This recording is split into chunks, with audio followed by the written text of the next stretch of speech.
Deduction of certain amounts from bonus payable where in an accounting year. अब देखिए इसमें क्या कह रहे हैं, deduction of certain amount from bonus payable. कौन सी डिडक्शन आप कर सकते हो, ऊपर वो थी कि आपने कोई बोनस पे कर दिया है तो उसके एडजस्टमेंट की बात करते हैं सेक्शन 37 में।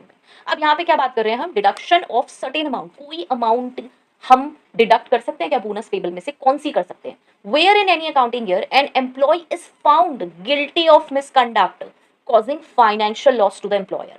गिल्टी ऑफ मिसकंडक्ट, कोई मिसकंडक्ट हुआ जिससे फाइनेंशियल लॉस हुआ एम्प्लॉयर का। सिंपल, ये हम पीछे से पढ़ते आ रहे हैं कि कहीं पे भी आप रिस्पॉन्सिबल हैं किसी भी लॉस के लिए, किसी भी गुड्स के लॉस के लिए, तो यस ये डिडक्शन होगा। Then it shall be lawful for the employer to deduct the amount of loss, जितना लॉस है वो आप डिडक्ट कर सकते हो from the amount of bonus payable by him to the employee under this code in respect of that accounting year. Again ये वही सारी लाइन है कि भाई हम एम्प्लॉय की बात कर रहे हैं, इस कोड में जो कैलकुलेट हुआ है respect of accounting year only, and the employee shall be entitled to receive the balance if any। अगर बैलेंस कुछ बचता है तो आप क्या करोगे, तो आप बैलेंस ही पे करोगे। अगेन मैं यहीं पे एग्जांपल दे सकती हूँ, मतलब बोल इसमें लिखने की रिक्वायरमेंट नहीं है कोई, इससे मैंने फिगर्स नहीं लिखी है यहाँ पे। जैसे आपको 5,000 पे करना था, कोई जो मिसकंडक्ट हुआ उसका लॉस कितना हुआ, 3,000 का हुआ, तो आप बोनस में से 3,000 लेस कर दीजिए और क्या करना है आपको, 2,000 आप पे कर दीजिए। ठीक है, ये अगर आप कहीं नोटिंग कर रहे हैं तो ये एग्जाम्पल्स आप नोट करते हुए भी चल सकते हैं जो मैं बोल रही हूँ। ठीक है, यहाँ पे नोटेड नहीं है लेकिन आप अपने नोटबुक में से नोट कर ले तो ऑब्वियसली आप एक एनालिसिस पे आ जाएंगे कि यहाँ पे क्या बात हो रही है कि भाई 5,000 बोनस था,